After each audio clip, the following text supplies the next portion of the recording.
Hello everyone, कैसे हैं आप। उम्मीद करता हूं आप सब अच्छे ही होंगे। मैं एडवोकेट मुकेश बगड़िया स्वागत करता हूं आपका आपके इस यूट्यूब चैनल पर।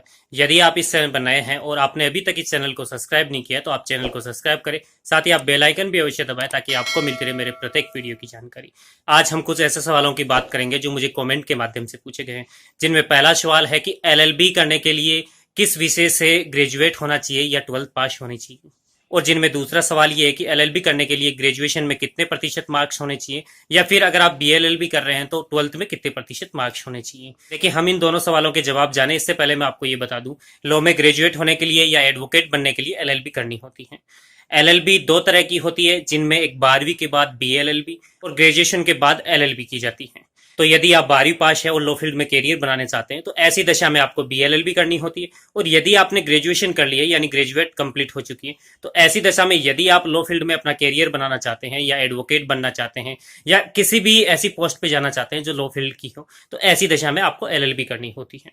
और आप ये जान लें कि यदि आपको बीएलएलबी करनी हो या फिर एलएलबी करनी हो, तो यदि आप बीएलएलबी कर रहे हैं तो ऐसी दशा में 12th आप किसी भी सब्जेक्ट से, चाहे वो आर्ट्स हो, साइंस हो या मैथमेटिक्स हो, और चाहे वह कॉमर्स ही क्यों ना हो, यदि आप उस सब्जेक्ट से 12वीं पास आउट हैं तो ऐसी दशा में आप बीएलएलबी कर सकते हैं।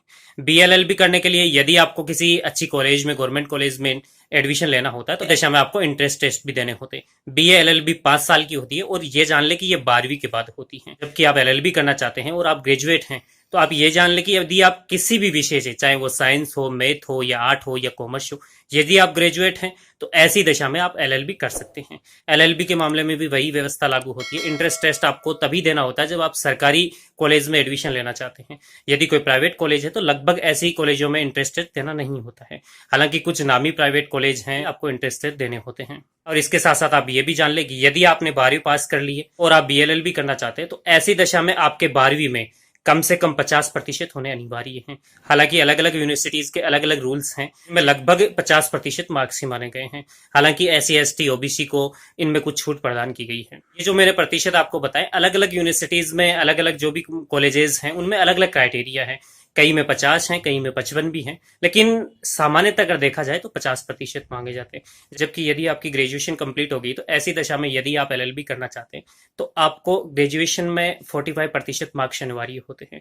हालांकि यदि आप एससी एसटी या फिर ओबीसी से बिलोंग करते हैं तो ऐसी दशा में इन मार्क्स में भी कुछ छूट प्रदान की गई है। वो छूट आपको लगभग 5% की जाती है।